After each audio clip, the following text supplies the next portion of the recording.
we're at the mission at the bottom of 20b.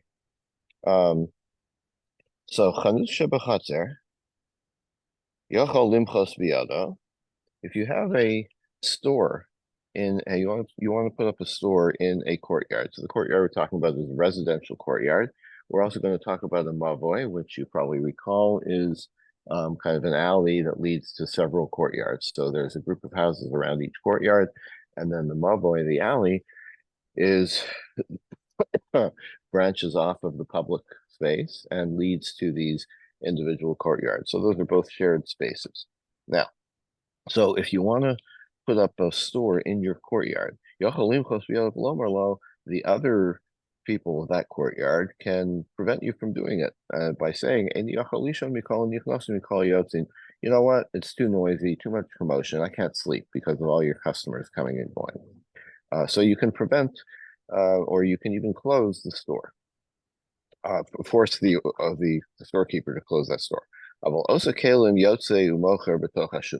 But what you can do, what the storekeeper can do, he can make his wares at home in the courtyard and then take them out and sell them in the public space. You can't prevent that by saying I can't sleep because of the noise that you're making in your home workshop with the hammer or the mill if you're grinding things, or the children. We'll see what children have to do with it. Probably refers to like if you're teaching children, if you have a little school in your house. So Maishna Resha Maishna Teifa. The Gemara wants to know, like, why are it's the same presumably the same commotion, right? You have customers coming and going, making noise, or you have the noise of the workshop making noise. What's the difference? Why can you close the store but not close the factory? Amrabai Seifa Asan L'Chatzer Acheres.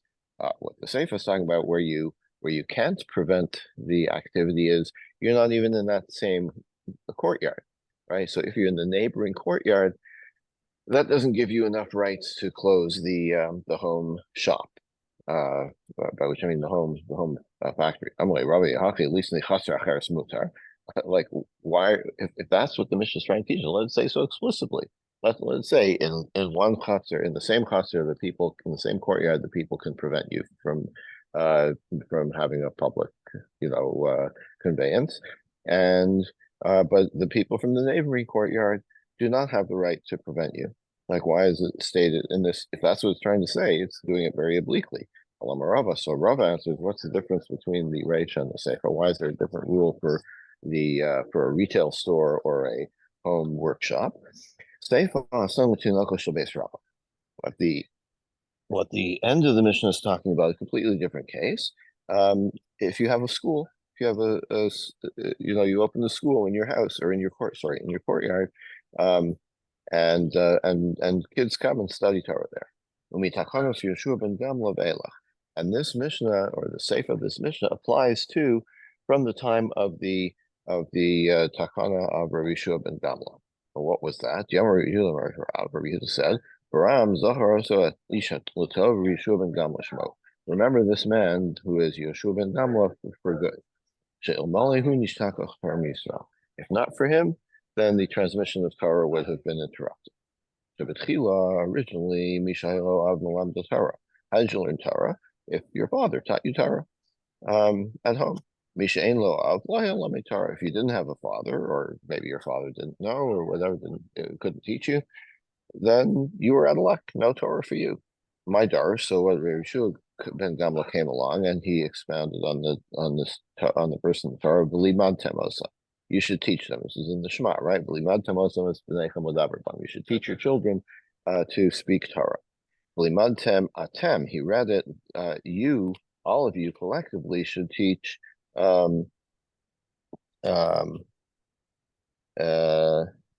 think my understanding of this is by the time you all have this responsibility, this joint responsibility to teach Torah. So hiskinu shiu moshivim melamdei tinokos v'Yerushalayim. So they because of that they decreed that there should be a central school in Yerushalayim with professional teachers, and that's where kids could learn Torah. You didn't have to rely on your father anymore. My darish. Um, and where did they get this idea that it should be centralized in Yerushalayim? Kimitzion Teisei Torah. The verse that says that Torah will come out of Tzion. Tzion is, of course, Yerushalayim. Vadayin Misheyesh Lav Hayam Malo V'Mulamdo. Okay, but still, kids were dependent on their parents, on their fathers. If the father brought you, if you're a child, you're 5 years old, you're not you don't have the initiative, the ability to go to Yerushalayim and enroll yourself in school. The father had to take you to school. Misha ain't lo av if you didn't have a father, or you didn't have a father who was willing to do that, then you were in the same, you were still stuck. So Hiskinus, and then they added on to the system. The whole Pelach. Every region there were regional schools, not just one central school, but many schools in every region. Every region had a school. And this was for teenagers. This was for 16 or 17 years old. If they hadn't been taught by their fathers, then they now had regional centers where they could study, yeshivas. Now, what if you didn't have a good teacher? You had a teacher that was angry with you, Mavit Boviatsa, and the teacher would beat you, and you're 16 years old. You're not going to sit around and take that kind of punishment, so you would leave, right? So again, you still have a lot of people who didn't get a Torah education. So along comes Yeshua ben Gamla, and he figured it out. First of all, he expanded the number of schools. So every province and every city had a yeshiva. And not only that, but the kids would be enrolled at the ages of 6 or 7. Okay, so now so the problem before was once you're 16 years old and you've never gone to school, all of a sudden you're confined to school all day and you're not behaving and the teacher beats you and you leave, right? But 6-year-olds or 7-year-olds, first of all, they're at a younger age, presumably they're more adaptable to a school environment. And secondly, they probably don't have the means to run away. I mean, they're not old enough to look after themselves. So now we have a system where you have a lot of regional schools and children are enrolled at a young age. Amalei Rav Shmuel Bar Shilas. So Rav said to Rav Shmuel, Ad Shislo to Kabel, Mikam Ve'elach Kabel. No way, how does that come to teaching, to bringing the school into the courtyard, into one's house? Oh, this is an aside. This is a tangent. Okay, no, we haven't answered that question yet. No, we said that that one now that we're in the era of Yeshua ben Gamla, where there need to be a lot of local schools. So if you open the school in your courtyard, because this is the educational system that Rabbi Yeshua ben Gamla established, you're exempt from noise regulations. So the end of the Mishnah, which says that the people in the Chazar cannot block you, that refers to the schools. Yeah. Although what you would ask is like, well, the Mishnah referred to 3 things: the That's hammer, right. the mill, and the children. So doing some workshop in the house in addition to the children. So that's another question. Yeah. 1 second. Yeah, we're gonna continue to discuss it after we finish this digression. So hold on to that thought. We're gonna answer, but we're talking about. I understand. So the regional schools and state schools, but does that mean everyone on the block can have a school for his teach children in his house? I mean, how far do we go with this? Apparently, yes. Apparently, like the idea is there should be a lot of schools, and so schools become I guess the next step is also schools are exempt from noise regulations because we want to have a lot of schools. We're going to allow people to open more schools. I think that's the implication here. All right. Okay. But one more digression about the educational system. I'm going to arrive until 6 years old. Don't send kids to school; they're too young. Excuse me. From 6 years old and on, they're fine. They can be sent to school. You can accept them in your school. Asmile kasara, and stuff him like an ox. Like once the kid's in your school, like don't let go. Like make sure he learns. Right? He's not there to goof off. He's there to be stuffed with as much knowledge as you can provide. Rav also said, if you hit the child, if you apply corporal punishment, just like hit him with a sandal strap. Don't use a real whip, right? Don't use a cat o' nine tails. Do something gentle. Dekare kare, and if it works, if he learns, then he learns. The lo kare, but if he still doesn't learn, leve savto lechavre. So then, so he's not absorbing the lesson, but let him stay in the classroom. Maybe he'll absorb things. Maybe his attitude will change by the from observing the other kids in the class. Maybe things will rub off on him by osmosis. So of course, this is a perennial problem for school administrators when you have kids who are the school is not working for them. You have to consider, like, ideally you say, okay, the kid's not learning, like he's getting C's and D's, but let him stay in school and eventually he'll catch on, or he'll be in this environment, maybe he'll improve. But of course, this doesn't address, like, what if the kid is disruptive at some point where it's the opposite, where this one kid or a few kids who are disruptive actually affect the whole learning environment for the kids who are learning in a negative way. So the Gemara doesn't address that, but of course that's a constant balancing act that school administrators and teachers have to deal Well, with. Okay, sometimes so in addition to that, or on the other side, the teachers, administrators should be alert to those students who have learning disabilities like dyslexia, mhm, and they can observe, and they should maybe they, spend more time with them, bring them tutors and so whatever they need. yeah, this Gemara doesn't address that. It makes it all sound pretty easy, as we know, it's far from easy. Um, okay. Um, and you can imagine that, like, for us, like, these issues have been fleshed out over the course of time, right? But if you've just set up, if you're going back to Rabbi Shua ben Gamla, and you've just decided, what, everybody's going to school, and we're going to have lots of schools, you can be very optimistic about it, but the problems will present themselves over time. So, I would say that this Gemara at least demonstrates that there's a process of development. Like, you have to learn from experience, right? Like, the original system was a fine system, but only for people who were able to take advantage of it, whose circumstances allowed them to take advantage of it. So they refined the system and it got a little better, but still wasn't good. They refined it again. I think the implication is, as you say, we have to keep refining the system. The important thing here is the results. It's not like the like we're stuck with this single model of the father teaches the son, period. No, the Gemara is very clear that the results are more important. That everybody, the ideal is that everybody has to be educated, and we have to tinker with the system until we find the optimal. And of course, nothing is ever perfect, but we have to keep tinkering with the system to try to improve it.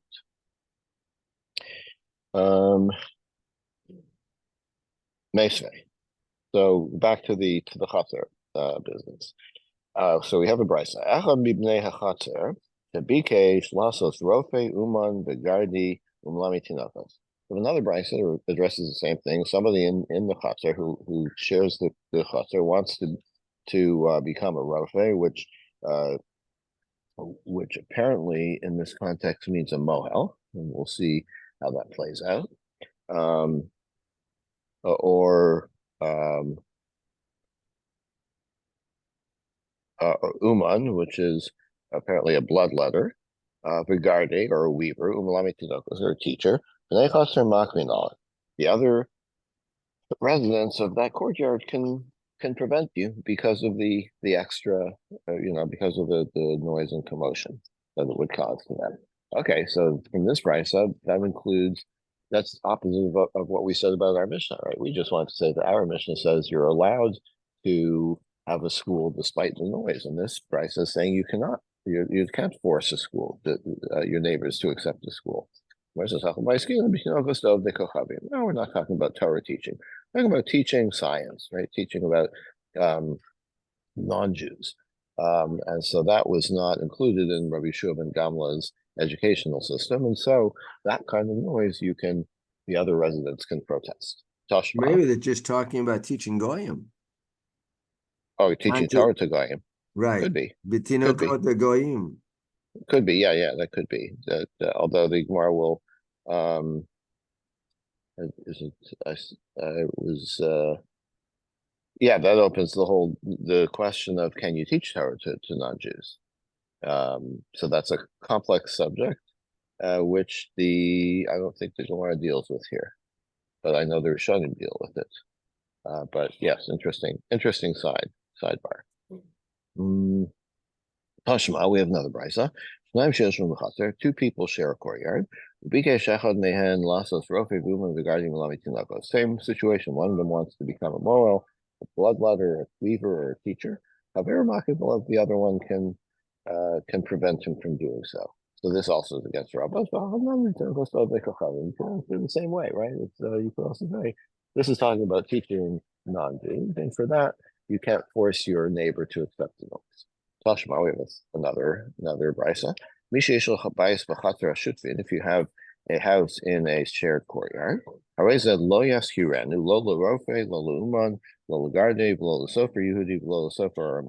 you can't rent it out to a moel, a bloodletter, a weaver, or a Jewish teacher or a non-Jewish teacher.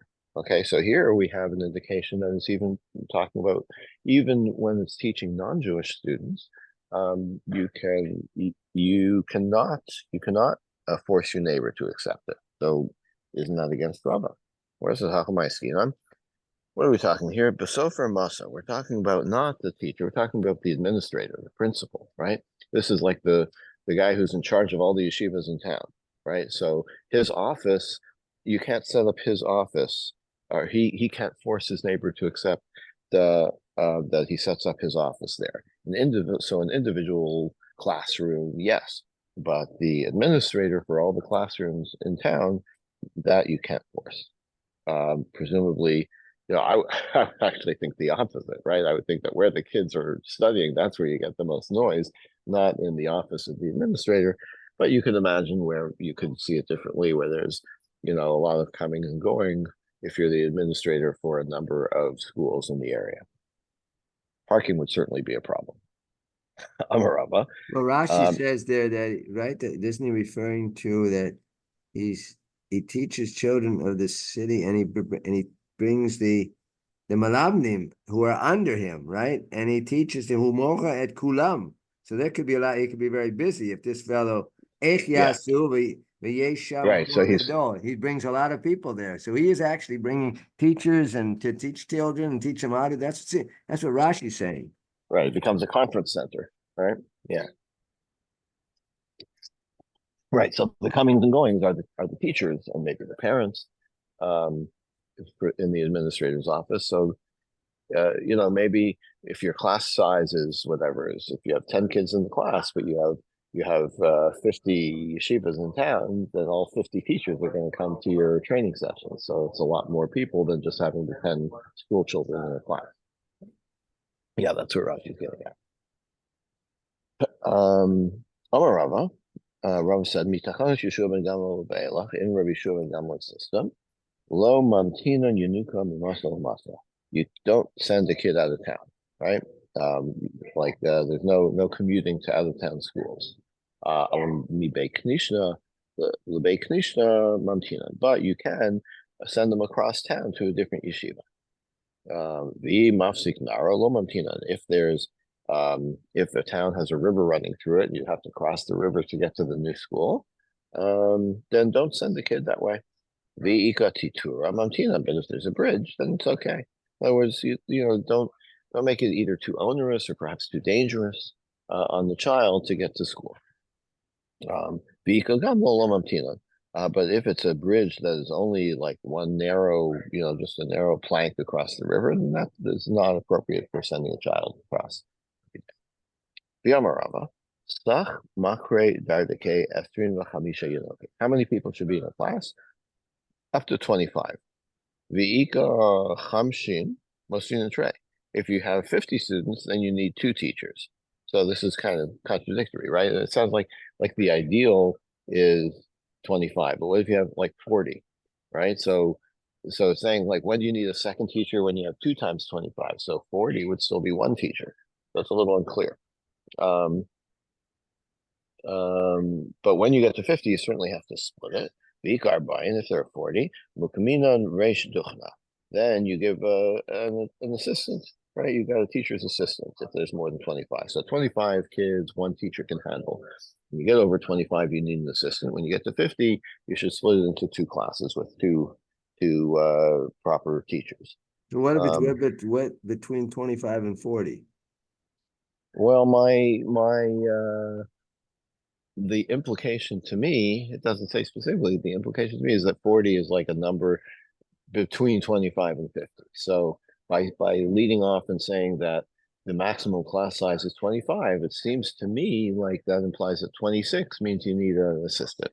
But it also implies that it's not a hard and fast rule. Maybe there's some leeway. So, you have 26, 27 kids and the teacher is doing okay, that he can still teach the kids properly, you're fine. But once you get to 40, you really should reconsider and get an assistant. But it also implies to me that if you have, 26, 27, 28 kids and it's not working out, then you need an assistant. So it seems like it's maybe deliberately giving some leeway in how you set it up. But there are certain hard and fast rules. Like once you get to 50, you're kidding yourself if you think one teacher can handle it all. You really need to split them into two. Even with an assistant, you really need to split them into two classes. And then it says a Messiah Messiah Mimas on this, the school, the town um, has to support the cost of hiring the assistant. It shouldn't be on the teacher to pay for the assistant. This seems kind of obvious, right? But if you have an educational system that's being publicly financed, then you have to pay for the assistant teachers too. It's not just for the convenience of the teacher that he needs an assistant when he has too many kids. No, I mean, I think this is obvious, but Marfield needs to state it that the funds for the assistant teacher come out of the public purse. So the Hava is that the funds would come from the teacher's own salary? Was that? Well, I don't even think it's a Hava. I think it's being stated to forestall the idea that lest you think that the teacher has to pay for the assistant. No, don't be silly. It's like, of course, the money has to come from the public purse. That's the way I read it. V'amar Rava said further, "Hi makra yanuke degaris, v'ika achrina degaris tfemine." If you have two teachers, right? You have the one teacher who's teaching at a certain pace, and you have the other. Well, you have the chance to have another teacher. There's another teacher available who can teach more stuff. um, who can teach more material in the same time. Almost you can't fire the first teacher over that. Dilma asilis rishule, because like you don't want to give the better teacher, the new teacher, too much confidence that he might get lazy. Like, okay, I'm so good that they fired this other guy and hired me instead. No, I can kind of rest on my laurels. No, you don't do that. You keep the first teacher so that maybe I guess the idea is that he'll be inspired to improve by the existence of other teachers that are better than him. But Rav Dimi Minar Davar, Rav Dimi said, Kol Sheken Degaris Tfei, Kina Sofim Tarba Chochma. No, on the contrary, you should hire the second teacher because this fulfills the idea that jealousy among scholars increases knowledge. Okay, so in other words, the fact that this guy knows that he could be fired also, or that the other guy is going to try to get his job back, will inspire him to do the best possible job that he can and teach and perform at the maximum of his abilities. So that's inconclusive what you should do. Rava, another statement of Rabba, Hane tre makre dardike. You have two teachers. Hadgaris v'lodaik v'chadaik v'logaris. One teaches a lot of material, but he's not so exact, right? He does some of the details get lost. V'chadaik v'logaris. One and the other is more exact. more correct. He teaches everything. He teaches all the details correctly, but he doesn't make as much progress through the material. So which one should you have? Mosfina and Hudigaris Holiday. Take the one Something, that teaches at a faster pace. something like Eon versus Bekiyut. Yeah, okay. Yeah, that's true. So which one should you take? So Rava says take the Garis Volodaic, take the Bekiyus. Daf Yomi. Because Shabesh Nafka. Because okay, you're gonna miss some of the details. But later on, when later in life, or next year, or next time you learn this Masechta, you'll get more of the details right. So better you should cover a lot of material, and you can fill in the details later if necessary. But Rav Dimi Minarda Amar, but Rav Dimi says, no, you want to do Iyun.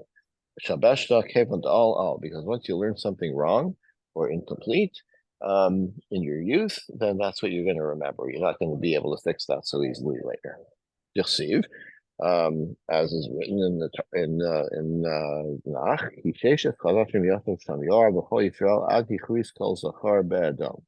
Yoav and the whole of Israel stayed there in Edom for 6 months, and killing until every male was killed, but not the females. He also accompanied to David.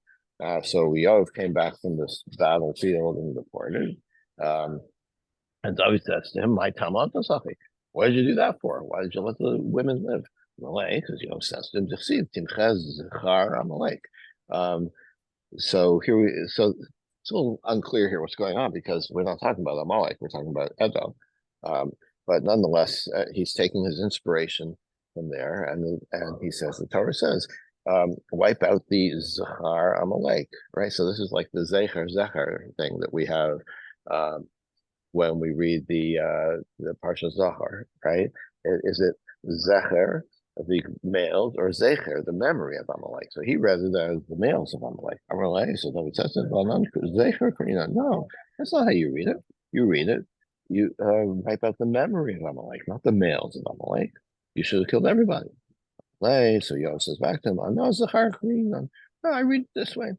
Azil Shaila the Rabbi. So Yoav went back to his teacher from his childhood. And he asked him, what did you teach me about this pasuk? Amalei, Akrisan, how did you teach me? Amalei, the teacher says to him, Zecher, I taught you Zecher, the memory, right? So, in other words, Yoav had actually learned this detail, and it was correct, but it stuck with him his whole life.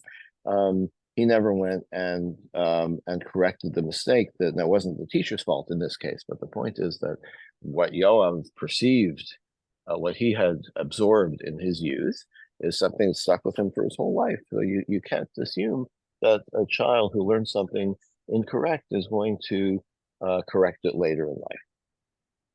Shakal Safsire Lemiktale. So Yoav wanted to kill his teacher, right? It's like your fault. You didn't make sure I learned it right. Amalei, so the teacher says, I didn't do anything wrong. What are you killing me for? Like, you're the one that made the mistake. I'm telling you that I taught you the right way. Amalei, Deceive, Arur Osam Lachas Hashem Remia. It's written, I think it's in Mishlei. No, sorry, in Yirmiyah. Cursed is someone who does the God's work. Remia is like cheating, like incorrectly, negligently. Amalei, so the teacher says, Shavke lahu gavran leikum ba'arur. Okay, so fine. So curse me, but you're going to kill me? You drew your sword on me, like curse me. Amar lei, says to him, Ksiv ba'arur moneh harba midan. That same pasuk continues, and also cursed is someone who refrains from getting his sword bloody. In other words, like it implies that you're cursed, but also I would be cursed if I failed to kill you. The conclusion of the story is unclear. Some say that he actually killed him, and some say that he spared him. Rama had another saying, Mikre Yanusa. We don't know who's responsible here, whether the teacher or the child. Earlier we said, according Machloket Rava and Mabdemia, that it's the responsibility to teach, whether it's Be'ion or Be'kiyut. And here we have a story where the student didn't acquire it. It's the student's fault, How does the teacher know what the student really acquired? Yeah. So Yoav was holding him responsible, even though he taught correctly, but he's like, look, you're the teacher. You should have made sure that I didn't make that mistake, right? It still seems a little harsh, right? But the point we're trying, I mean, you could argue about that, but the point we're trying to get over, the point that's being made, essentially um, is that what you learn in your youth sticks with you. So don't say that, oh, you can learn it wrong now and you'll fix it later. That's not going to happen. You can't count on that happening. So that this supports the idea that you prefer a teacher who makes sure you get the details right. The Rav also said, Makri Yanuka Shafla Tabchavuna, the Sofer Masa, a teacher, a guy who plants vines, butcher, a bloodletter, and the Sofer of the town. Kulon, Pimosrin, V'om Dimnitu. They're all considered to have been warned. In other words, like they don't get a second chance, right? They have to understand that in their job, there's no second chances. You make a mistake, you're out. Um, and you can see why. Like the butcher, if he does shlicha wrong, it's done. He can't correct the mistake. Um, so the general rule is kol pseudo de lo hadar. Any body whose work, if he makes a mistake, it can't be repaired. Musravi, that's considered to be like, he doesn't need any warning. He has to you have to assume that he understands that he has to do things right. So don't say like give me a second chance. No, you shouldn't know. There's no second chances in this business. We learned this piece in near the end of Bava Metzia. Um, I don't recall. I'm not sure There if was I like a covered that daf day, but pay tet or something like that near the end of the daf, end of the. uh-huh. Okay. Good memory. Good for you. Okay. So Amar Rafuna. Rafuna says, Hi bar mavoa de oke rechaya. If you have, and now we're talking about a mavoi, which is the alley that connects multiple courtyards. If you set up a mill, the asabar mavoa chavre become moke gabe, and then another guy from the mavoi comes and sets up a competing mill. Dinahu Dimake Vilave. First one can say, you can't establish a new mill here. You say this is my livelihood now. Um, you can't compete with me because you're cutting off I'm not gonna be able to support myself. I'm not gonna make a living. So which sounds like it's like what we call masigul, right? That there's you can't um, infringe on the rights of your neighbor, and this is one of his rights. Is once he's got his business going, um, you can't take away his livelihood by setting up competition. Maybe there's support for this with this pricing. If you've got one guy who's fishing and he's got a good spot to fish in, he's catching fish, then other fishermen can't set up their nets in the same place. They have to go to a different spot. How far? As far as one fish swim, whatever that is. It's like the comma, how far is that? Ad parsa, up to a parsa, whatever a particular measure is. Out here says it's about 8,000 amos, which would be a little less than 3 miles. So that's a lot, right? If you have a good fishing spot set up, the next fisherman has to go 3 miles away to set up his net. Um, so Gemara says, well, maybe that's not the same thing. Like, so you want to prove from this price about fish that the same applies to setting up a mill in the court next to your neighbor's mill and his mavoy.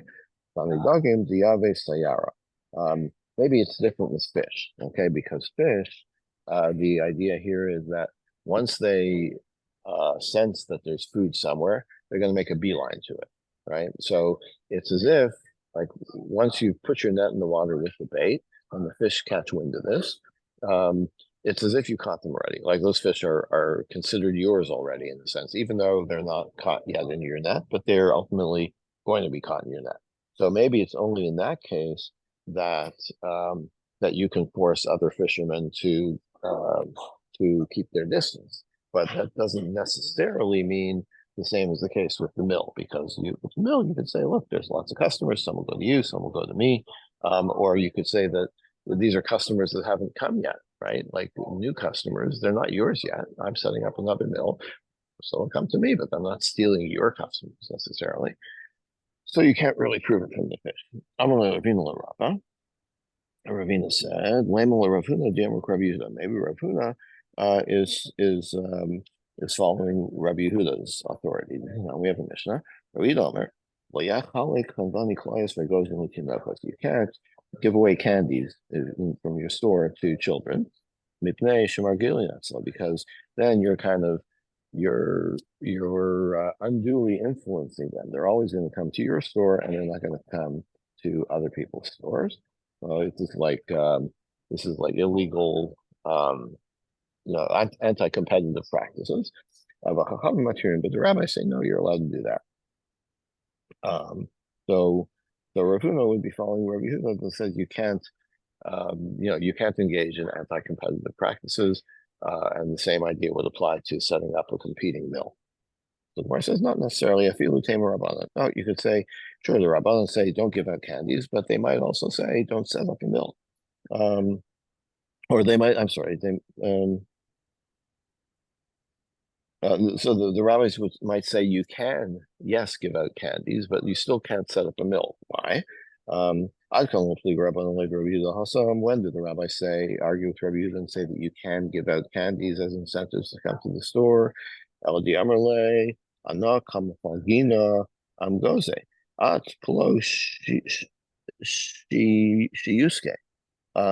Because like one guy can say, look, I'm giving out, Snickers bars. So you give out Kit Kat bars. Like I'm not preventing you from sweetening the deal, as it were, to attract people to your store. Like you could also do the same thing as me, right? I'm not preventing you from attracting people to your store. So I feel aval hacha, but in the case of the mill, I feel rabbanan modu. But in the case of the mill, where the first guy already has an established business with his customers, and now somebody's coming to take his customers away, that they might even say is not permitted. So, I don't know, it's a little unclear what the difference is. To me, it's like,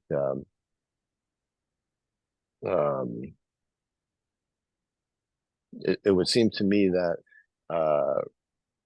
encouraging this kind of one-upmanship of I'll give out better incentives. You keep raising the scale seems to me might be more problematic than just setting up an identical business next door. But the Gemara doesn't go that way. The Gemara seems to think that, look, if you're engaging in a practice that benefits consumers, then everybody else can do that too. But if somebody is already making a living from his store, you can't set up the store next door to compete with him. They say. So they ask, Osa Adam Chanus B'tzad Chanusa Shel Chavero. There's another brisa that says you can open the store next to your friend's store. Umerchatz B'tzad Merchatz Shel Chavero, or competing bathhouse next door. And the original guy can't stop you. Like property rights. Look, I can do what I want with my property. Okay, you have a mill on your property. You have a mill on my property. What gives you the right, to be able to prevent me? So this opposes what Rav Huna says, right? Rav Huna saying that you can't set up a store or a mill next to your neighbor's mill. So my answer is Tanai. You're right. It's actually a machlokas Tanaim, and Rav Huna is taking one side, but there is another side to Tanya. What's the brisa?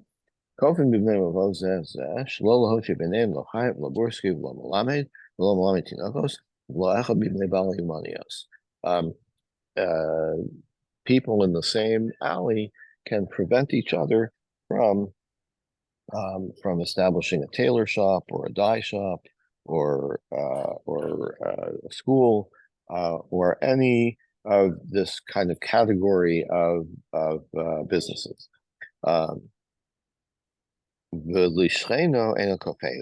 But you can't force your neighbor um, you can't force your neighbor not to. What does neighbor mean? So it's unclear. Um, the thing that makes the most sense is to understand the word neighbor meaning a neighboring mavoi, right? So within the mavoi, that's an exclusive. You can exclude the other residents of the mavoi can exclude these things, but you can't impose on somebody from the neighboring mavoi not to include these things. Well, Rashi says, "Ushkeno hadar b'mavoi kamo." He's actually living there, whereas the other people, I think, are not. They want to come in and establish a business there. That's the way I can interpret it. Yeah, okay, that makes sense also. Um, but then B'nai Mavos sounds to me like people who already live in the Mavoi, so that's a little problematic also. I don't know. I'm thinking that still means people that are coming from the outside, as opposed to neighbor. Okay, I mean, yeah, that is what Rashi says, but I don't really see how Rashi gets that from the like. I think either way is difficult. But yeah, you're right. That's what Rashi says. But if somebody is already in the Mavoi, he has that right. But a newcomer doesn't have the right to complain about what's taking place in the Mavoi. Amar the bridge Rabbi Yeshua. Pshitali, it's obvious. Barmasa abarmasa achrise marsimake. Oh, but then That if you did you skip this? Rabbi Shimon ben Gamliel, he disagrees. It's after shcheno kofeu. Oh, I'm sorry. Yes, thank you. So then even the person who lives Yes, there, he can prevent him from working. Setting a bishap. yes. Right. Thank you. Yes. Um, so Amar Ravina Bar Ravina says about this. Pshitali, it's obvious to me. Amasa bar masa achrise masima ake. That if you live in a town and you have the whatever the tannery in the town, so you can prevent um, somebody from the next town over to come into your town and establish a new tannery. That is obvious even to anybody, according to anybody. But if the outsider guy he starts paying taxes in your town, then then he's got the same rights. And so it's not residency so much as tax paying, right? If you establish yourself as a resident by paying taxes, then you have the same rights as anybody else in the city. So who can you prevent from opening another tannery? A true outsider who doesn't have any connection to the city. Um, and bar mavoa denavche. And how do we apply this to a mavoi? So lo matmakim. So if you have two people in the same mavoi, so one can't force the other, one can't prevent the other from doing what he wants to do. Um, by Rav Huna, Bered Rav Yeshua, so Rav Huna asked, Bar Mavoa, Achrinamai. What about a guy from the neighboring Mavoi, right? So what's the rule there? Take it. So this we don't know. So when it comes to an out of towner, so you have at least the tax paying establishes the revenue, not the revenue, the rights. When it comes to a Mavoi, there isn't a clear distinction. And we will stop here for today. If he lives in a mavoy, then he's allowed to. But if he lives from the next mavoy, no, that's the way it seems to be here, right? No, what are you saying? Like here, Rav Huna is not clear But it's from which way we would rule. another mavoy, right? Yeah, yeah. So when it's two different cities, it's clear that you can prevent. Right. But when it's one mavoi to another, that he's saying it's not so clear, and we don't have a conclusion. He says lo matzimak. What did he say? Cannot prevent of his own mavoy. And but he says from another one. No, that's where it's teku, right? Okay, from another mavoy. Right, okay. Okay, so let's call it here. Yeah. Okay. Have a good day, everybody.